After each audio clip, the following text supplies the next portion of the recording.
Hey y'all, this is the Twin Rivers Music Scene podcast with your host Madison and Reed.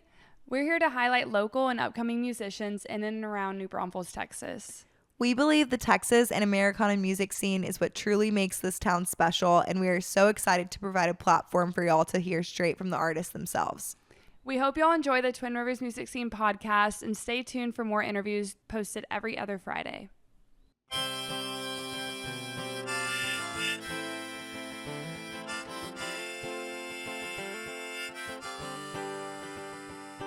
No venue too far, any song at every bar, here to cover your needs. Twin Rivers Music Scene.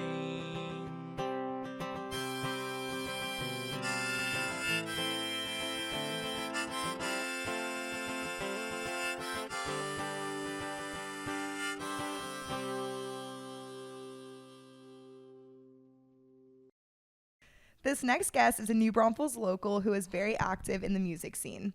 He is a bassist and passionate musician known for infusing deep rhythm and soulful energy into the Texas Hill Country scene. He's a member of the Roughstock, a rising country band that blends country, folk, rock, and bluegrass. With influences ranging from Sturgill Simpson to Tyler Childers, he anchors the band's sound with steady grooves and heartfelt presence. When he's not performing at venues around town, you can likely find him in the studio at Yellow Dog Studios, producing smash hits only. Twin Rivers Music Scene would like to welcome Daven Klein to the podcast. Wow, thank you. Smash hits only. Smash hits only. I mean, that's high praise. I haven't seen that happen yet, but one day it will. They're out there. I'm just waiting for other people to recognize it. We recognize them. And I feel seen by you, so thank you so much. Well, how's it going? Oh, it's going great. It's going great. I am honored to be here. I'm flattered. I was just telling you guys before, I thought my first time on a podcast would be as the interviewer. So to be here as an interviewee is it's going to be an interesting experience. I'm excited about it. Yeah, and you gave us a cool space to set up and everything. So if you're not watching right now, you should flip to video so you can watch where we're at. Absolutely, yeah. And we've got to thank Casey Johns and Dave Percival for that. They are really, this is their space, and they have been so gracious to allow me to come be a part of what they have built here. And man, the vibe is amazing. It's a place, like you said, if you don't find me out, playing, I'm probably here if I'm not at church, So yeah. This is my home away from home when it can be. We practice here and we record here when we can. I love it. It's an amazing space. Well, we love it. Thanks again. And we love to travel for the podcast too. So I felt like this was a fitting space, which we'll get more into it of how you came to Yellow Dog. But tell us about our equipment. Do you want to roast us for a second? Yeah, before we got on, he was looking at our equipment and we're like, please make little adjustments to these things. And if you could see our setup here on the floor in this great studio, you would be chuckling too. But please roast us on our equipment because we need to be humbled by it. Your equipment is great. The GarageBand on the laptop plugged into the Focusrite, and we are mere feet away from professional level analog equipment. But honestly, for what you guys are doing, it's perfect. I mean, you don't have a sound guy, so you need to be able to set it and forget it, and that's what we have here. It gets the job done. I mean, truthfully, I have the same thing set up in my home. That's what I've got at home when I'm doing scratches and demos and making up ideas and whatnot. So nothing wrong with it. It is just kind of funny that it is there's a Focusrite sitting on the floor when we're this far away from a Trident 88. So. We know our place, honestly. Yeah. This is how we come, because we know our place. That's so true. We're constantly humbled every day, but we're constantly learning and growing. And that's why we're excited to have friends like you too, because whenever we have interviews with you, or even after your shows and we're catching up, you always give us good advice on things like that. So I'm just here to help. Anything I can do to help it out. See, and the thing is too, I will never claim to be a sound engineer. That is not my gig. I can make it sound listenable, but there are other guys here, Ethan and Casey specifically, that are just, those guys are truly scientists. They know what they're doing. I don't want to touch stuff that they're touching. I don't have the credentials to do so. So they mentioned earlier that they asked me to make adjustments. I made no adjustments. I'm too afraid. You're like, yeah, sure, acting like you're turning some knobs that don't do anything. Not my jam, no. Okay, so you recently got married. Congrats. Thank you so much. Yes, my lovely wife was here, but she went to go and say hey to a friend. She did bring some cookies for you guys, though. Oh my gosh, there are some that's so gluten-free nice. chocolate She's chip cookies in the amazing. lobby. Kendall's awesome. Like you literally, like, good thing you wiped her up. Oh, I outkicked my coverage so far on that one. Truly, do not deserve her. She is the most amazing thing on the planet. And I'm glad we're not doing an interview about her because I will start tearing up. Oh my God. That's amazing. We love that That's for you. so And y'all sweet. met like in your church band, right? We did. Well, so kind of in a roundabout. So we actually met like through Bible study. We were in the same Bible study group together. And then, like y'all know, I'm a big part of the worship ministry at my church. I actually am a guitar player there. I don't play bass at church. That's how I got my start, actually, was playing guitar.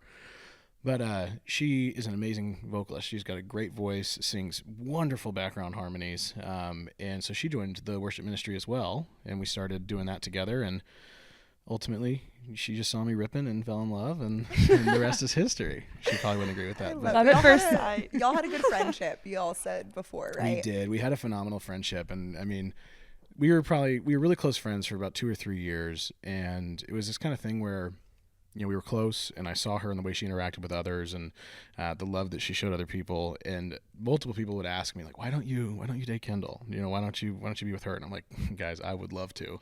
She would never be into me." But like I said it multiple times too, like that's the type of woman I'm looking for my wife. Like that was the model.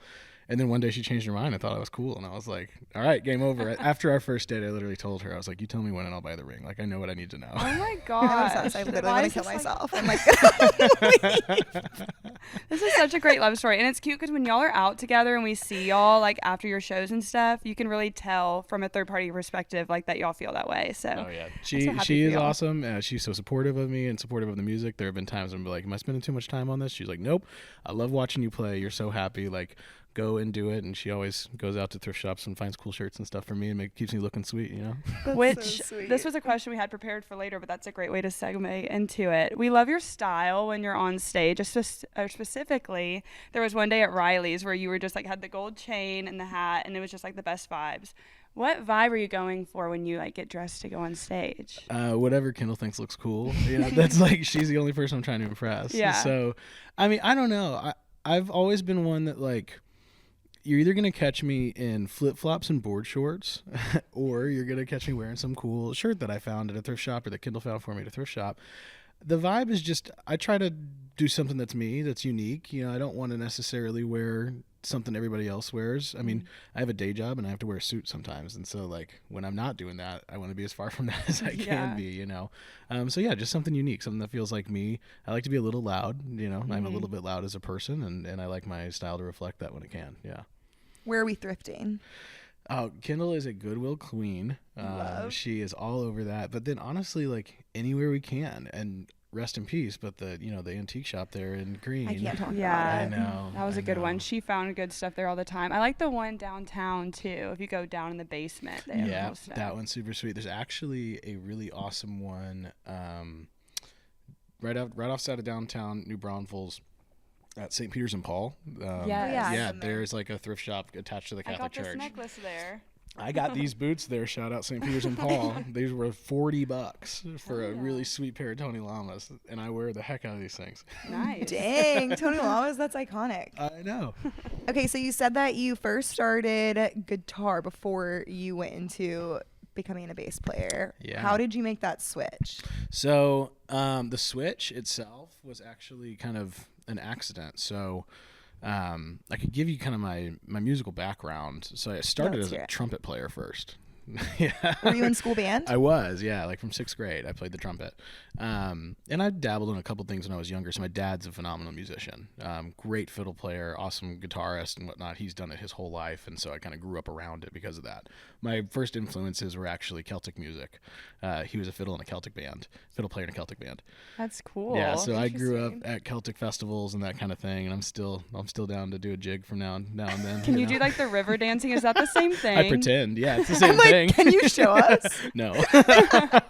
But that's kind of where my musical influences started, really. But he always had tons of instruments in the house. And so I was playing, trumpet in the band. And one summer, I just was sitting around doing nothing, probably right after junior high.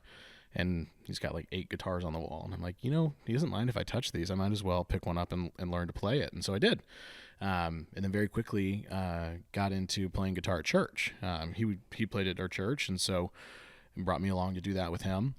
And that's where I became really kind of a lead guitar, worship guitar player. It was really my main thing. Did that for years and years and had some ebbs and flows with it. There was a period where I kind of stepped away from music for a little while during a rougher period in my life, and came back to music really in 2020 more head on, and started playing at the church again as a guitarist. And then probably, 3 years ago, there was a Sunday where the bassist didn't show up. They just weren't there. And we had 2 guitars and no bass. And so I was like, well, I can, the strings are the same. So like I can hold it down for this Sunday morning, just to get it done. And I remember I was like getting ready, and I told Robin, our worship pastor, shout out Robin, I said, you don't ever make me do this again. Like, I don't want to do this. I am so afraid of what's about to happen right now. I don't know what I'm doing. I'm not comfortable. And I was like, I'm never doing this again, but I'll get us through this morning. And then we do 2 services, 9 and 10:45. And after the 9 o'clock service, I was like, this is the coolest thing ever. Like, I love this so much. I'm never touching a guitar ever again. And the rest is kind of history from there. I met a gentleman by the name of Sean Bird, who is the best bassist I've ever met in my entire life, and not to mention the absolute coolest guy on the planet. He lives here in San Antonio. Shout out, Sean, if you're listening.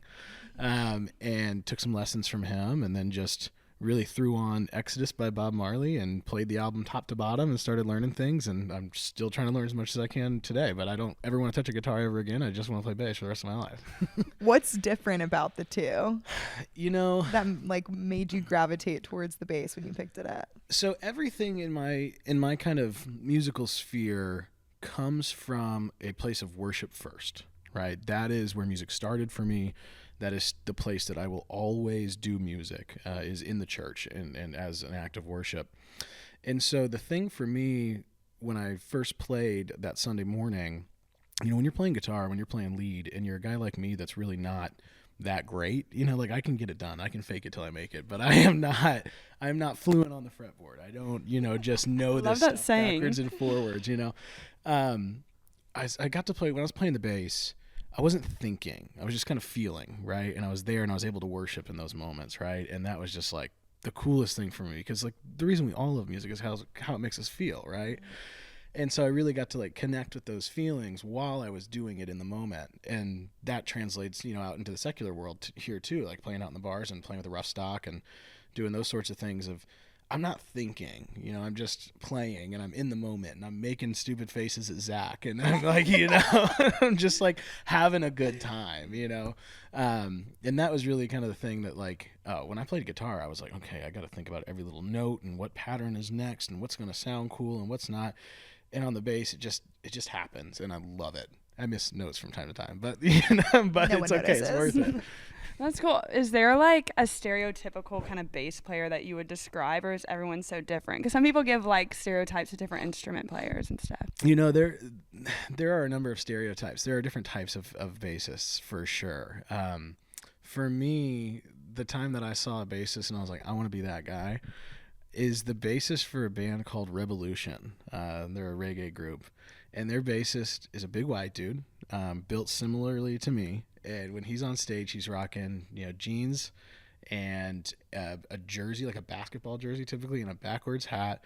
And he just is like leaning back, not caring at all what anybody else is thinking or seeing from him. And like, for me as a bassist, that's what I enjoy. Like, I'm going to be up there and I'm going to vibe, and hopefully you feel my vibe, and that takes you where I am. Uh-huh. But if it doesn't, I don't care. I'm having a great time. Yeah. That's my thing, Yeah. And so you mentioned that you play with the Roughstock in town. What other bands do you play with? Man, whoever needs the help. The Roughstock is my only consistent gig that I play with all the time. But there are plenty of other guys in town that have called me that I'll stand in with, and I'll stand with anybody if I've got the time on my calendar. I just love to play. So I've done a show with Brandon Ford. Ryan Hunter and I have played together in so many different capacities in different ways. I played a couple shows with him on bass early on. Clayton Chapin, I've produced a lot of his stuff, and so played bass with him on a lot of different things. Owen Stroud, I've been working with him on a couple of deals. There's some other guys too, but those are the ones that I can think of off the top of my head. Yeah. Mm-hmm. That's all great. So you mentioned you have a lot of musical like genres, I feel like, that are influence you. What kind of artists musically have influenced you in your career? Like, do you jump around a lot? Because I'm like, you said reggae, obviously country, and then what was the first one you said? Celtic music? Yes, Yeah. Celtic. Yeah. No, the shout out Gaelic Storm. If you haven't heard of them, go listen to Tell Me Ma. That was like my favorite song in the world. It's probably my first favorite song when I was a kid. Yeah. I feel like it's probably really intense. It's not. Celtic. It's funny. It's about some guy getting his comb stolen by a girl and chasing her down or something. I guess I was thinking like Viking or something. I don't know why I got No, that it's mixed pretty up in my head. Yeah. So the question was like, what are some of my influences? Yeah, that kind of artists. thing. You know, it's a tough question. I do listen to so much music. I love music. All music elicits a feeling, right? And so it just depends on how I'm feeling that day. My only band that, and this is going to be so out of left field, and I might have to take some heat for this, but like the only band that I've ever like fangirled over that I'm super into is 21 Pilots. Like that. Okay, I like did not know what you were gonna say. I was like, what is he gonna say? But I love that. Just like I love country music and I love Western music and I love reggae and I love all of those things. The only band that I've ever become infatuated with was 21 Pilots, and that is simply because of Tyler Joseph, the lead guy, songwriter, producer, all the things. It's so much more than just the song, what they do. I mean, he has created whole worlds with albums that have storylines that run top to bottom, that have real messages, that they say something with their music that is, truly meaningful and impactful. A lot of their stuff has to do with self-doubt and with depression and with suicide and kind of not glorifying those things in a way that a lot of music does today. And to see them be able to go out, make really freaking cool music that is unique, that sounds like them, that has a positive message, and to see them permeate the world and like become, one of the largest artists, around the globe right now. They've won so many awards for, most dedicated fan base and things like that. I just have so much respect for that. So like, as a listener, those guys are one of my favorites to keep up with. But his influence is, when I'm sitting down and I'm listening and saying, okay, what do I want to sound like? I'm listening to reggae, I'm listening to Bob Marley.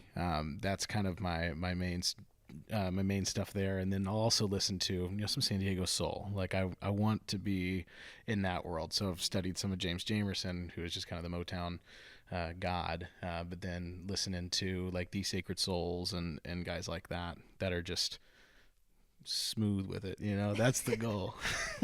Smooth. I like that. And I love reggae too, especially like in the summertime. It just makes me feel so ready to be outside, like on the water and stuff. So I get that. I have a Bob Marley record, and that's like the only reggae piece of property that I own.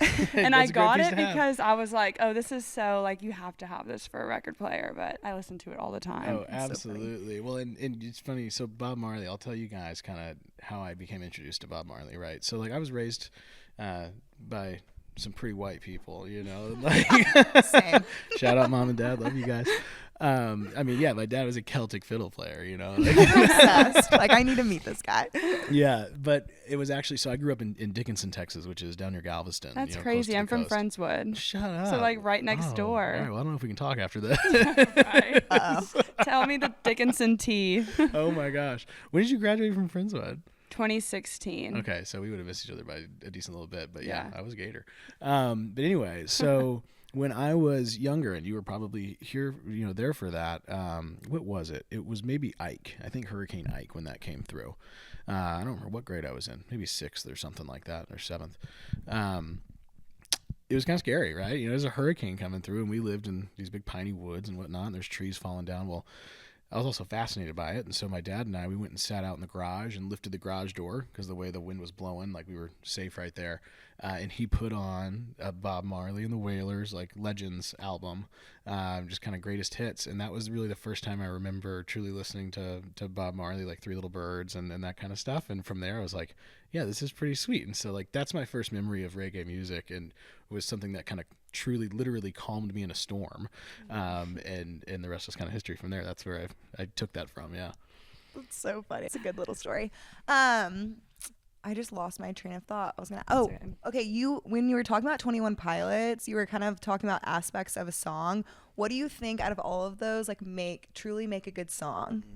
Man, that is something that, like, I don't know. I don't think there's one real answer for that. I think for me, something that truly makes a good song is something that makes me feel something. Period. And that can mean that it's telling a really long, elaborate story, or that could just mean it has a great hook, and I just want to jam it over and over again. But I think the emotions are what make a song great. Can you feel what the writer wanted you to feel when they wrote that? Whether that feeling is enjoying a beer on a truck bed, like if that's your jam, or if it's something a lot more serious and deep than that, of like Kobe Rotan's newest song, Fighting Chance of Getting Sober. Like, you've got a friend that just can't figure it out, But yeah, the emotion behind a song and having that song recorded in a way that portrays that emotion, I think that's what makes a song great. Yeah.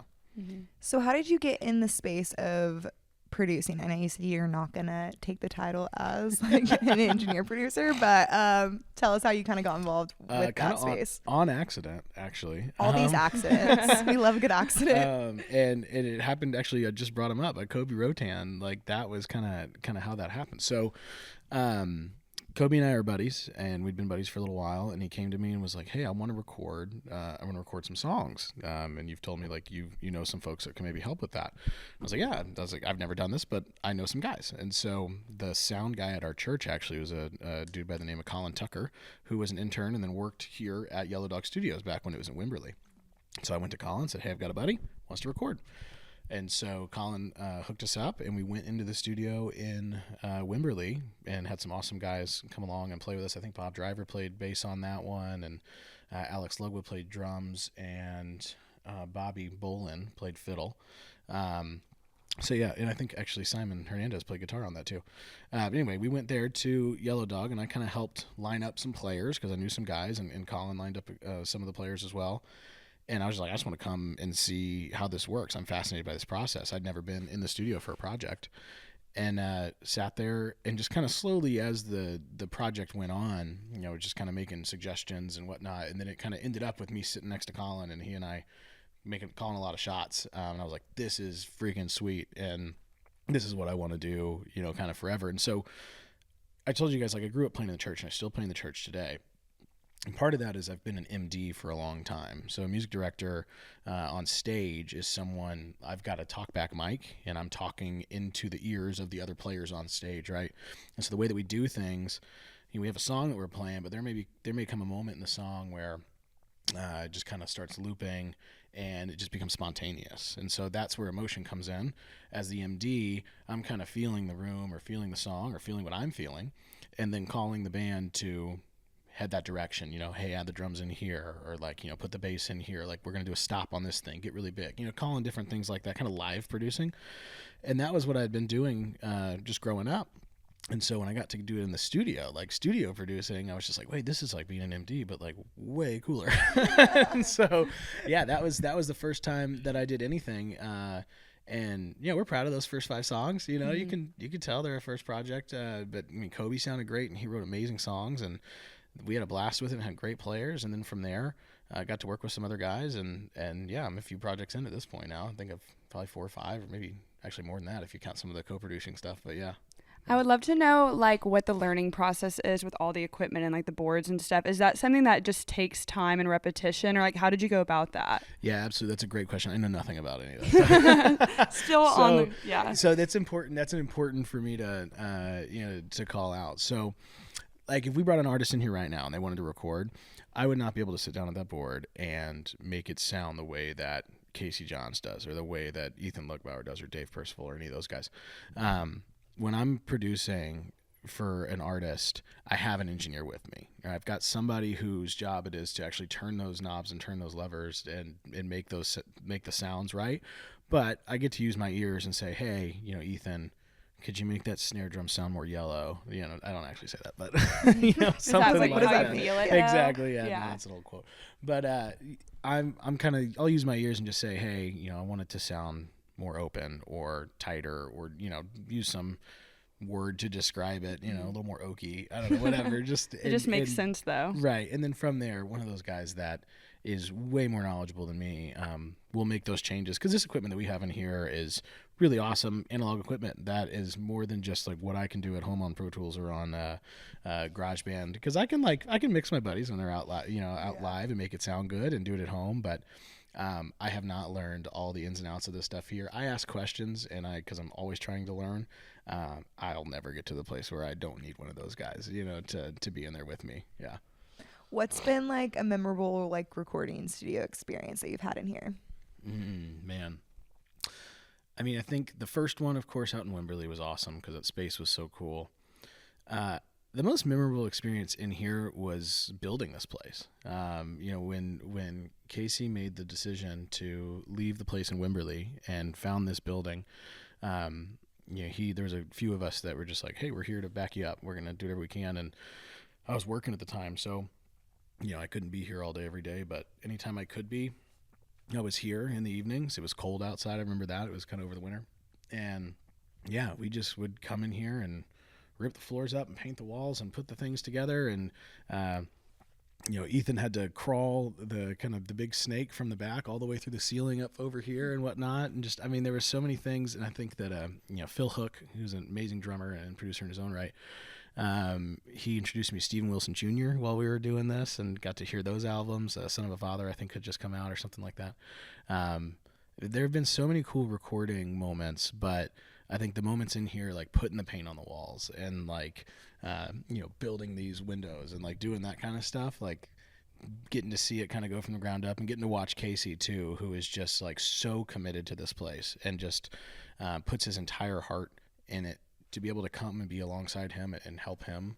That was definitely like, the most memorable thing for sure. That's awesome. I didn't realize that you like helped build the place, and that's cool that when people come here to record and you get to experience that with them, you're like, you can watch it over time go from like you helped open it and build it, and then all the people that are coming through here. Yeah, I did what I could. I by no means did the most. There's a wall out in the front that I always laugh about. I'm like, see that wall right there? That's that one. I painted that one. That's the best painted one in here. Yeah. Has there been like a funny moment like during recording that like has stood out to you? Like, how's it honestly recording with your friends? It's a blast. It's a blast and a half. And I can't necessarily think of a funny moment, right this minute, but the recording process and producing during the recording process is all about, like, at least as I see it right now, is all about knowing the people you're working with and then knowing how to get what you're looking for out of that person, right? So like there's different examples, like Simon Hernandez, who plays lead for Braxton Keith now, really, really good buddy of mine, and I've used him on a lot of projects, and I know him very well, and so I know like how to get what I'm looking for out of him. There are just certain trigger words that I can give him, like I had a bunch of guys that were super kind to me, and as a wedding gift, they came in and cut all the tracks for a song I wrote for Kendall that we used for our first dance. That was kind of like a wedding gift to her, as I came in here and I recorded it with all those guys, and she didn't get to hear it until we danced to it, which was a pretty cool deal. Was she bawling? She's not much of a crier. Yeah, she did not bawl. I think she teared up a little bit though. Yeah. But I just remember like Simon was trying to get the solo right, at the end of it, and I told him, I was like, hey, I stopped him because he was getting a little frustrated. I was like, hey, on this next take, and this is the insight, this is how it works. I'm literally like, on this next take, I want you to picture yourself with your girl. You're trying to impress her. You're trying to get her to, want to be with you. But like, you're also trying to be cool at the same time, like you're cool, but you're not trying too hard. And he's like, oh, I got you. And then just lays it down, absolutely perfectly. Or like when we were doing Roughstock stuff, this is before I was playing bass with them. Hector is a little bit he's a different person, right? And so we were doing his solo, he's trying to get it right, and it felt like I was like cheering on my buddy on the football team, I was just like, oh, that was the next one, go, just like hyping him up and whatnot, and eventually, he nailed it. And so it's just a matter of like, knowing the personalities of the guys that you're working with, and so the exciting moments, the things that I remember are when we've just been grinding away at something, whether it's that solo with Hector or with Simon or vocals with Kobe or Clayton or Ryan or those guys. And actually there's a kid that we just had come in here, and I can't wait for you guys to hear his music. James, this guy, I think that he is 14, maybe 14 or 15 now. Wow. Phenomenal songwriter with a really great voice. met him at the Villa, actually, at just like an open mic night, and chatted with him and his dad. And they ended up coming in and recording, and we used most of Braxton's, actually all of Braxton's band for that. And we had Justin on the drums, and Cardis on bass, and Simon playing guitar. And he came in here at 14 years old, never been in the studio, just absolutely crushed it. And we were recording vocals, doing vocal overdubs at the end. And it's just me, Casey, James, and James's dad, whose name is also James. And this song he was singing, I can't remember the words, but it was about a girl, and he's 14. So He's like singing this learning. like super emotional song about a girl with his dad in the booth. And like we have him set up right here, on a mic looking into the booth, and we're looking at him, and his dad's right there. And I was like, you got to pretend like your dad's not here, dude.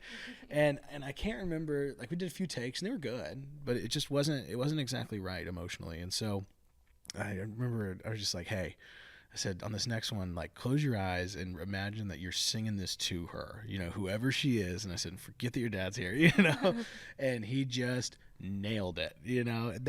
Those are the fun moments when it's like when you just get what you're looking for, and everyone can feel it. The artist, everybody, all the players, those are the fun moments for sure. Yeah. And you mentioned a lot of your friends that you work with in the studio and just outside the studio in town and stuff.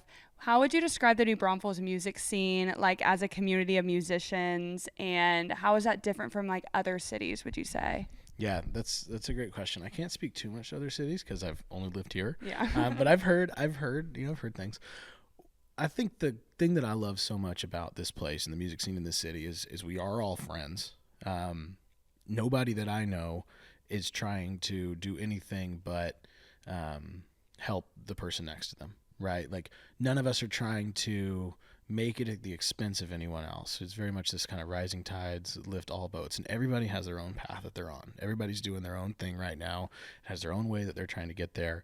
But there is just this underlying camaraderie amongst all of it. Even from the guys that have been around for a long time, like, the Mike Newmans and the, who sings the, Damon Curtis. Like we just talked about Love those guys. Like all those guys that have been here longer than any of us. Like, yeah, there is a sense of camaraderie there, and everybody is cheering each other on and showing up to each other's shows and supporting one another and whatnot. So that's what I love about this place. Is it does feel like a community in that way. I've heard other things about other places where like that is just not the case. I've got some friends out in LA and Orange County that are musicians out there, and that's not their experience, right? It's also a much larger place to be. But yeah, when I tell them about, what the scene is like around here, and then the folks that are in it, they're like, this is great, I'm moving, and I'm like, no, don't. Please. That's a great don't. point that you made about like Mike Newman and Damon, who have been in the scene here for a while and helped like establish a good part of it, like in what it is today. Because it's cool to see them like start to befriend like Jake and all of them, because I see Mike and Jake are now friends, and it's cool to see like kind of the newer sound and then the OG sound of New Braunfels coming together and like making music together. Oh, absolutely. We played a little Thursday night gig at the Poorhouse the other day, and Mike and some of the boys stopped by and played a tune. What was it? The Long Haired Country Boy. And I got up and played bass with them. And totally flubbed it, which is because I can play that song perfectly on guitar. I know it, but I just like couldn't, for whatever reason, just couldn't figure it out that night. But no, I was just getting up there and jamming with those guys and like seeing what they do. One of the first things that I ever played was actually down in a dive.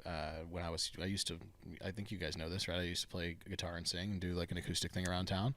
Was it ever Roykle or Rukel? I could never get it. It's Rukel, right? It's Rukel. Rukel. Yeah, I want to say Roykle all the time. it's the road, Rukel Road. Yeah. Rukel Rukel Refuge. Road. Yeah. I pass by it all the time. She like once but had an O in there. or I just like switch the U and the E or whatever. But because you and Ryan Hunter got started with that together, and that's kind of how I met y'all. I think when y'all would play at the Green Light. When did y'all form Rukel Refuge? Yeah, and that was one that kind of just happened on accident. Again. Yeah. It's like common theme with you. Yeah, I was playing open mics and just having a good time, and had people ask me, had a couple people ask me like, hey, would you come play this? Would you come play that? We'll pay you. I'm like, hell yeah. You're going to pay me? Yeah, I'll come. And so I started getting some gigs. First gig I ever played actually was with Clayton Chapin. Did an acoustic duo thing with him, I think at Billy's. And then got something on the calendar for Ryan and I, and we were like, this is super fun, just hanging out with my buddy, because Ryan played music with us at church too. That's how I got to know him. I was like, so I'm just getting to hang out with my buddy and play guitar and sing, which we were going to do anyway. We were just going to do this at home. Might as well make money and be around now people. you're going to pay us to do this. Yeah. And so Roughstock Refuge was born. I remember we were just driving around town like, what are we going to name this thing? And we were just like, every sign we passed, we were like trying to come up with a name. And we just passed the Roughstock Road sign. We're like, that works. We'll do that. That's the one. We Add take an a lot- R after we it, take too. a lot of heat for that one. It's not, not the best name on the planet, but we really? rolled with it. People make fun of us for it, but that's okay. It doesn't exist anymore. So how was that though? How long did y'all do that for? Oh man, probably a year or better. I wish I could remember exactly, but at least a year, definitely, maybe even more than that, maybe a year and a half.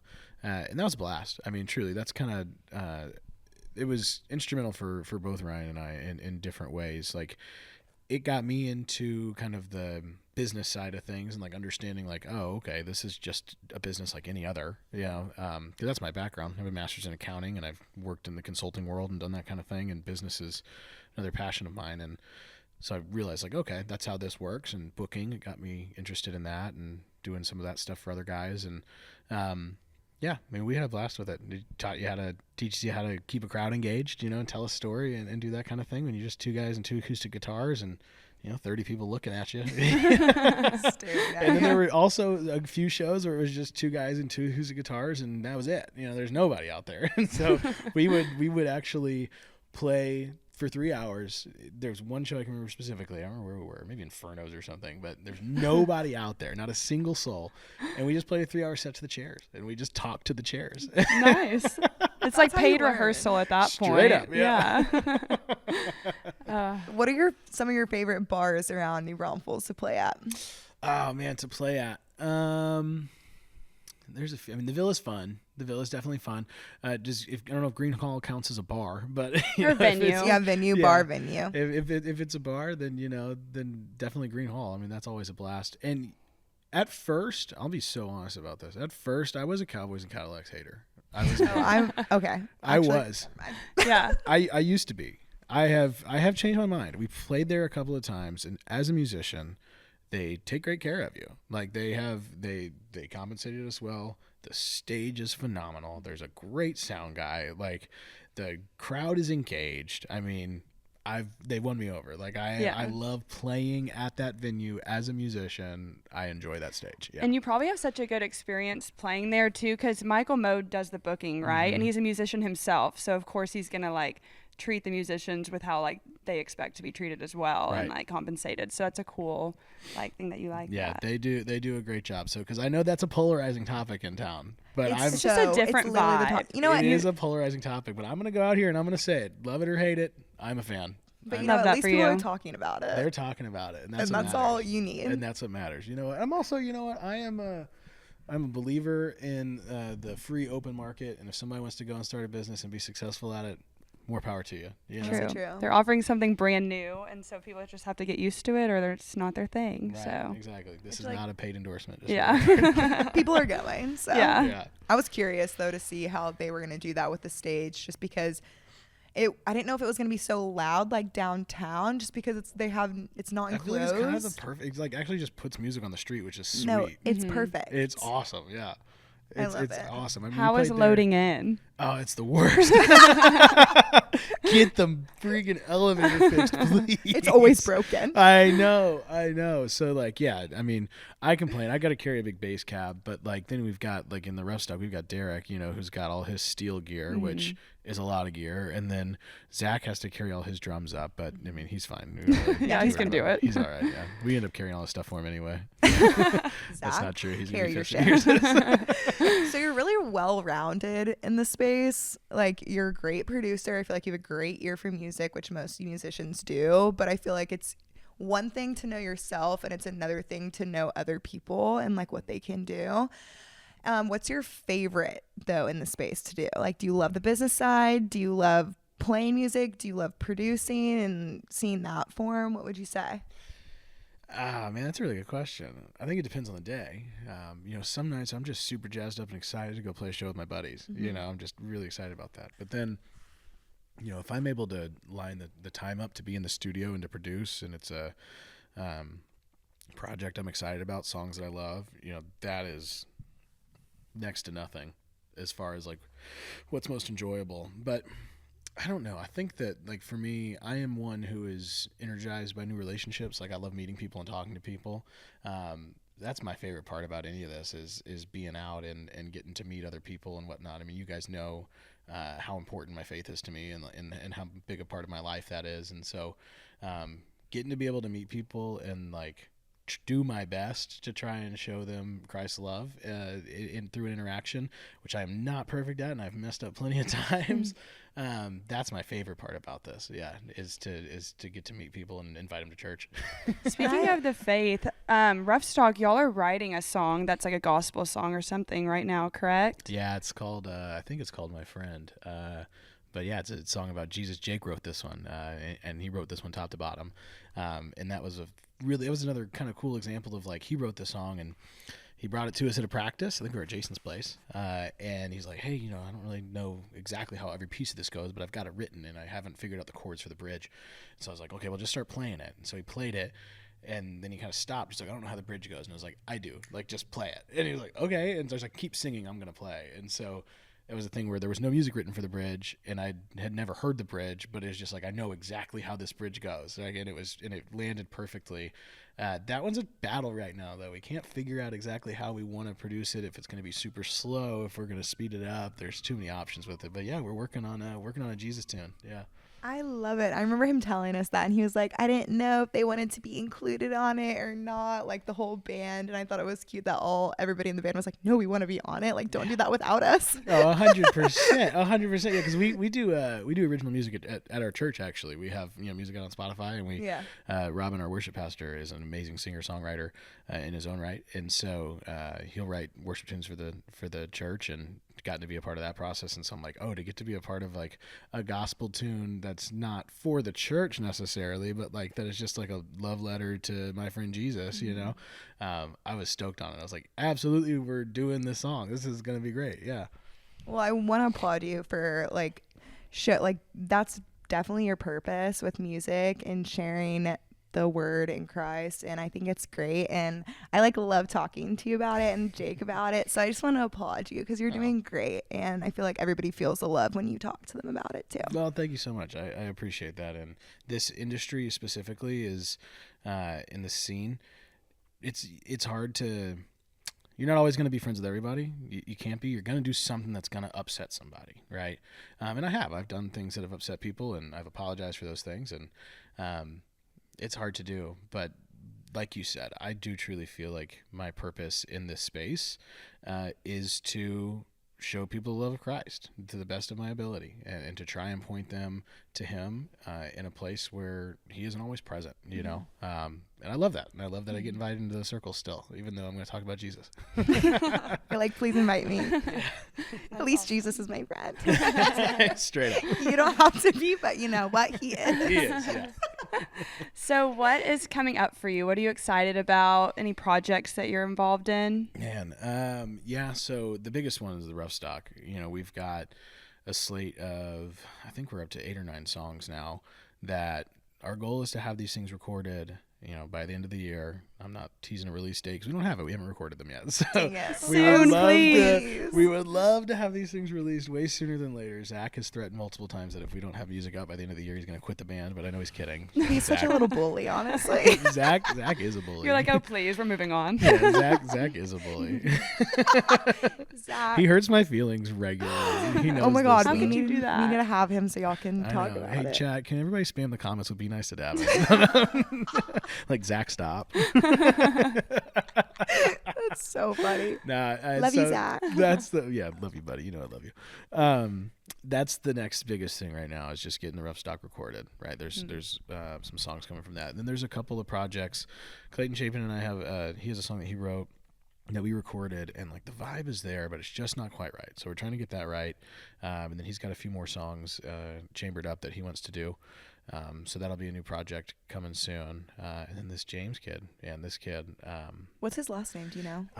I need to give him a proper shout out. So give me I was seconds. like, I let's know pull him it starts up. with a K, and I cannot remember off the top of my head. Kennedy. No. Just kidding. James Kennedy is like on Vanderpump You're Rules. actually close. I think it's Kenning. He's a DJ. Y'all are the That's worst. so funny. DJ James Kennedy. I think his last name is Kinning.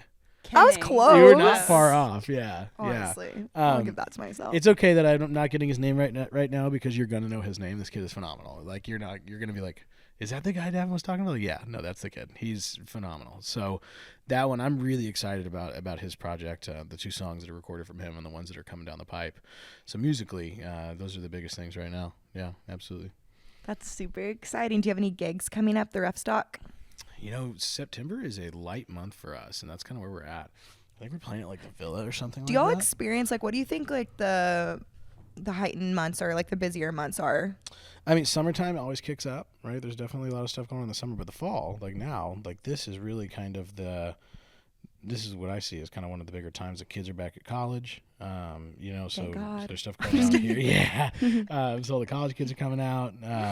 It's a little cooler, so like it's more enjoyable to stand around a green hall than it was, you know, for the last couple of Yeah, months. the other day was Oh my not God. bad. We've been going to the Honky Tonk Thursdays, and when I Yep. tell you, I am drenched and sweating there. It believe is that. insane. Within like 2 minutes, That it's does not on surprise me site. in any way, shape, or form. No, Yeah. Davin, I have to tell you, it's so funny when we interview these artists for Honky Tonk. It's a 5-minute interview tops. Just like okay? we can't handle more than that. When I No. tell you, I look at Reed, and I love you, obviously. It's just funny. I literally look at Reed at the beginning. We're like, okay, ready? Whatever. So then obviously I'm looking at the artist talking to him for 5 minutes. When the interview is over and I look back to I'm Reed, drenched. she is drenched. Because it's so dumb. stagnant in there. It is. The 2 times we've done it where it was the absolute worst was one was like in front of the hall, okay? And it's stagnant, like the sun's on us. And we're talking to Matt Kirk and Jimmy Hartman, and I'm like, oh my God, I'm mortified. And then we did it inside too, and there's just like no flow. But you know what? It's going to happen. Oh, Whatever. yeah. I just edited is. out of It's the funny. video. I'm like, no one else will know other than her and then the person we talked to. It's So far away. But Oh, it's just yeah. so funny. That's I how was hot there. it is. I was there a week or 2 ago, I guess, for Rattlesnake Milk. They were playing. how was that? How was Oh, those that? guys are such a vibe. Like, Yeah. they're so freaking cool. That's other like I love those guys so much. So that was a blast. And man, they just put on such a good show. They sound just like the recordings live. You know, there's nothing. Their drummer sits so low. I couldn't for the first like 5-10 minutes I was there. I was standing in the back. I couldn't see him. So I was like, is there even a drummer on stage? Are they just playing tracks? Like, what's going on? So I literally took my phone camera out and like put it as high up as I could in the air so that I could And see you're over the tall. crowd to see. I know. And I mean, he's sitting down low. And so they do have a drummer on stage. Just kind of hiding You're like, a little where bit. are these Like, symbols? Yeah, and straight up. drums I coming couldn't see from? any symbols or anything. I was like, Like, what is it is a happening? Yeah, straight up. But no, he was there. So yeah, that was a really, really cool show. But it was so hot. I did not stay the whole time because I was like, all right, cool. I'm gonna go home now because I am drenched. in sweat. Yeah. Yeah, I almost passed away on the Passed Sunday for away? the no. I mean, like I was withering away. Like Reed was like, I cannot hear you complain one more time. Like go eat. I was literally thought I was gonna pass out. It was so hot at that benefit, and obviously there were so many people there. And when we were taking pictures in the crowd, it's just like a dome, like no airflow, Yeah. and That's I wanted not to it. pass away, but we did get to go through the Lily door, so it made it all worth it. But anyway, So where can people find you on Instagram if they Oh, want to man. follow you? And then you can also plug like the bands that you're playing in their Instagrams too. yeah. Absolutely, yeah. So if you want to follow me on Instagram, it's just Daven Klein, DavenKlein. Make sure you Just spell simple. it right. You know? Yeah. Okay. Yeah. That's me on there. I am not a big Instagram guy. It's there. I post things sometimes. I mean, when's the last time you saw anything on my Instagram story? It's been a bit. Yeah, I creeped on you obviously before There's this. nothing Yeah. there. Yeah. Nothing. I have a problem and like I can't control myself, so I'm on Instagram too much. So I have an app that does not allow me to open Instagram. After like, oh wait, at Self-control. all? I have to like do like a 2-minute breathing routine before I'm allowed to open it. Like it was this Like a little little thing. meditation Yeah, or straight up. something. And so because of that, it's just become too much of a hassle to open Instagram, so I Yeah. just don't bother with it anymore. That's how I was with TikTok. I deleted the app, and so I have to like swipe and then type it in and search it. It doesn't stop me Yeah. from going I was on gonna it. say But fix suicide. But yeah, you can find me Daven Klein on Instagram. _ the Roughstock _ that's the band. If you want to follow that, that's what I would tell you guys to check out if you want to keep up with that. and then also follow Yellow Dog. Yeah, I was gonna Ah, say of if people course. want to book too. how Yellow do you Dog book? Studios. Yeah, let's talk about that. Yes. That's the most important thing. So Yellow Dog Studios on Instagram. If you guys want to get in here, there have been artists at any level. You guys are welcome. I mean, we have had as far up as Coulter Wall, and then brand new guys that have never been in the studio before. Like we are here to help you make your music into, make it art. then that's what we're here to do. So go on Instagram. You can send a message that way. Shoot a message to the studio at Yellow Dog Studios, or if you want to reach out to me, you can reach out to me that way, and I'll get you set up, and we'll get you in here and record. Yeah. Woohoo! Best Awesome. studio in Texas. All right. Well, thanks so much again for having us here and sitting down and chatting with us. Absolutely. It's obviously fun because we love Daven.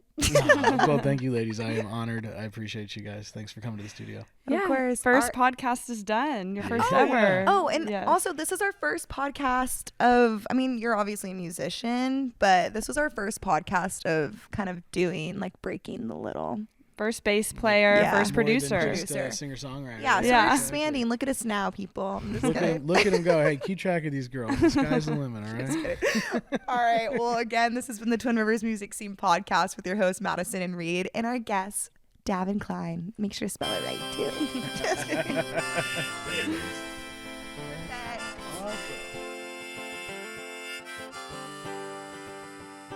No venue too far, any song at every bar. Here to cover your needs. Twin Rivers Music Scene.